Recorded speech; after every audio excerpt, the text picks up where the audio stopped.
ಇವತ್ತಿನ ಈ ಒಂದು ವಿಡಿಯೋದಲ್ಲಿ ಕನ್ನಡ ವರ್ಣಮಾಲೆಗಳು ಎಷ್ಟು ಎಂಬುದನ್ನು ನಾನು ಮತ್ತೆ ತಿಳಿಯಪಡಿಸ್ತೀನಿ. ಮತ್ತು ಸ್ವರಗಳು, ವ್ಯಂಜನಗಳು, ಯೋಗವಾಹಗಳು, ವರ್ಗೀಯ ವ್ಯಂಜನಗಳು ಮತ್ತು ಅವರ್ಗೀಯ ವ್ಯಂಜನಗಳು ಇವೆಲ್ಲವೂ ಕೂಡಿ ಈ ವರ್ಣಮಾಲೆಗಳು ಎಷ್ಟು ಅನ್ನೋದನ್ನ ಈ ಒಂದು ವಿಡಿಯೋದಲ್ಲಿ ಹೇಳ್ತೀನಿ ನಾನು.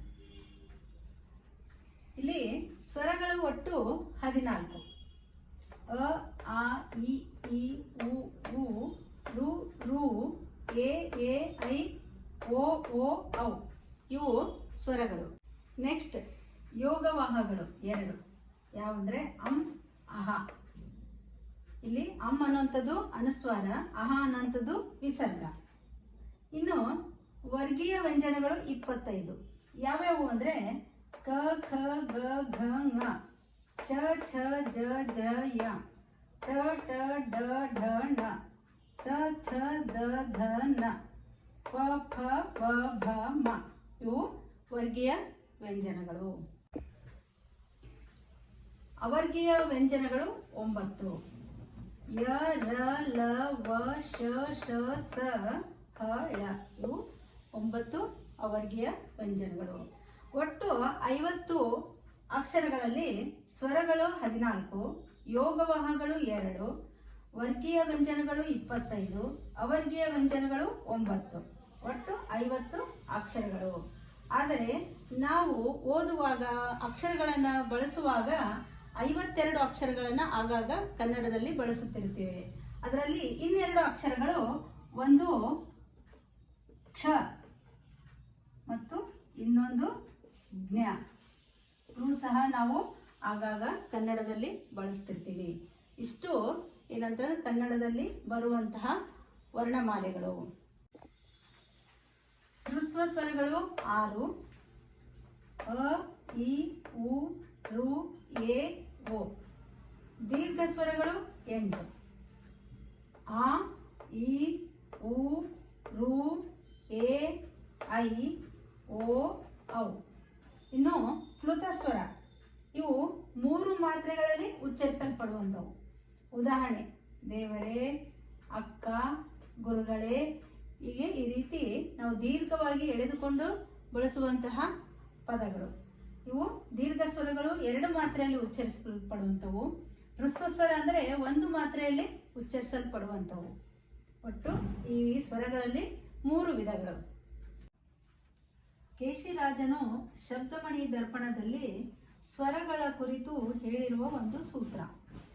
ತರದಿನಾಕಾರಂ ಮೊದಲಾಗಿರೆ 14 ಸ್ವರಂಗಳಂ ಆದಿಯ ಪತ್ತಕ್ಕರಮಂ ಸಮಾನವೆನಿಸುಗುಂ ಎರಡೆರಡರ್ ಅವರೋಳ್ ಸವರ್ಣಂ ಎಂತೋದಿದೊಳಂ ಅಂತ ಹೇಳಲಾಗುತ್ತದೆ.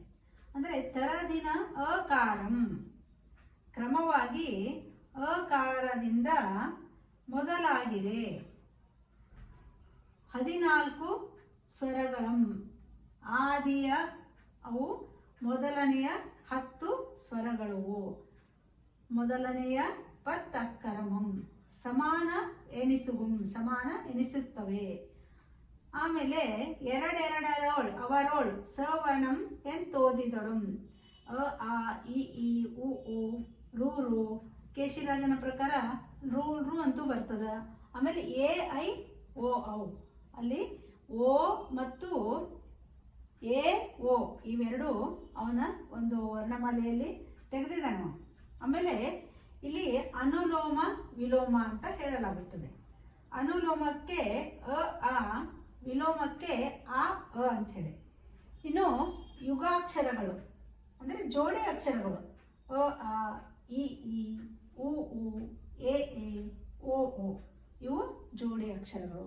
ಈ ರೀತಿ ಇಲ್ಲಿ ಸ್ವರಗಳ ಕುರಿತು ಒಂದು ಸೂತ್ರವನ್ನ ಕೇಶಿರಾಜ ಹೇಳಿದ್ದಾನೆ. ಹ್ರಸ್ವ ದೀರ್ಘ ಸ್ವರದ ಒಂದು ಸೂತ್ರ. ಕೇಶಿರಾಜನು ಈ ದೀರ್ಘ ಮತ್ತು ಹ್ರಸ್ವ ಸ್ವರಕ್ಕೆ ಒಂದು ಸೂತ್ರವನ್ನು ಹೇಳಿದ್ದಾನೆ. ಯಾವ ರೀತಿ ಅಂದರೆ ವಿದಿತ ಸಮಾನಂಗಳ್ ಪೂರ್ವದ ಅಕ್ಕರಮಂ ಹೃಸ್ವಮಂ ಅದರ ಪರದ ಅದರ ಪಕ್ಕದ ಪರದ ನೆಕ್ಸ್ಟ್ ಅಕ್ಕರಮಂ ಅಂತದು ದೀರ್ಘಮಂ ವರ್ಣಮಂ ಪಿಂಗಿದ ಅಂದ್ರೆ ಉಳಿದ ಸ್ವರಮಂ ನಾಮಿ ಎಂದು ಹೇಳಲ್ಪಡೆಗುಂ ಅಂತ ಹೇಳ್ತಾನವ. ಇಲ್ಲಿ ಏನಂತಂದ್ರೆ ವಿದಿತ ಸಮಾನ, ಈ ಸಮಾನ ಅಕ್ಷರಗಳನ್ನ ನಾವೇನಂದ್ರೆ ಹೃಸ್ವ ಅಂತ ಹೇಳ್ತೀವಿ.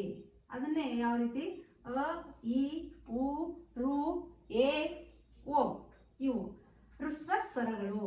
ಅದೇ ರೀತಿ ಆ ಮತ್ತೇನಂತಂದ್ರೆ ಈ, ಓ, ಎ ಇವೆಲ್ಲ ಏನಂತಂದ್ರೆ ದೀರ್ಘ ಸ್ವರಗಳು.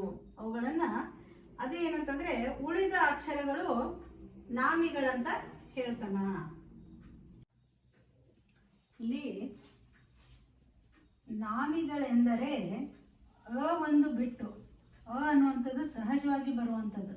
ಉಳಿದ ಆ, ಈ ಇವೆಲ್ಲ ಏನಂದ್ರೆ ಇವು ಸ್ವರಗಳು, ಇವೆಲ್ಲವುಗಳಿಗೂ ನಾಮಿ ಎಂದು ಹೇಳುತ್ತಾನೆ.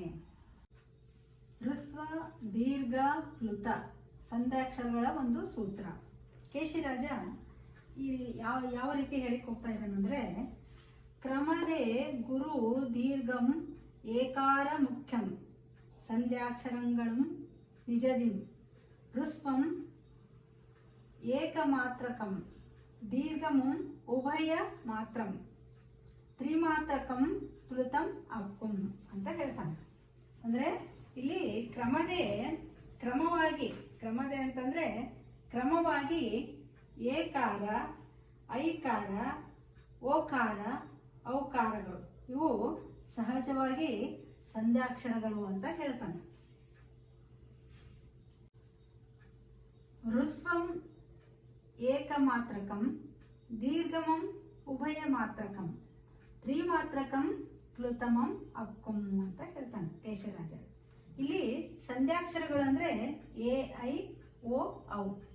ಇಲ್ಲಿ ಇದೊಂದು ಸೂತ್ರದಲ್ಲಿ ಏನಂತಂದ್ರೆ ಏಕಮಾತ್ರಕಂ ಅಂದ್ರೆ ಒಂದು ಮಾತ್ರೆಯಲ್ಲಿ ಉಚ್ಚರಿಸುವಂಥವು, ದ್ವಿಮಾತ್ರಕಂ ಅಂದ್ರೆ ಎರಡು ಮಾತ್ರೆಯಲ್ಲಿ ಉಚ್ಚರಿಸುವಂಥವು, ಮತ್ತು ತ್ರಿಮಾತ್ರಕಂ ಅಂದ್ರೆ ಮೂರು ಮಾತ್ರೆಯಲ್ಲಿ ಉಚ್ಚರಿಸುವಂಥವು.